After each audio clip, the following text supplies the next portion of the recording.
মরহুমা বেগম খালেদা জিয়ার বড় সন্তান তারেক রহমান। আমি আজকে এখানে উপস্থিত সকল ভাইয়েরা এবং বোনেরা যারা উপস্থিত আছেন, মরহুমা বেগম খালেদা জিয়া জীবিত থাকাকালীন অবস্থায় যদি আপনাদের কারো কাছ থেকে কোনো ঋণ নিয়ে থাকেন, দয়া করে আমার সাথে যোগাযোগ করবেন, আমি সেটি পরিশোধের ব্যবস্থা করব ইনশাআল্লাহ।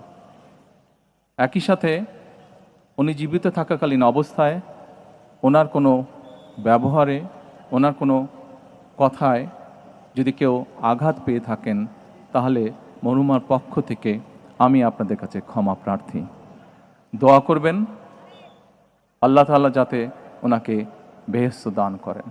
আসসালামু আলাইকুম।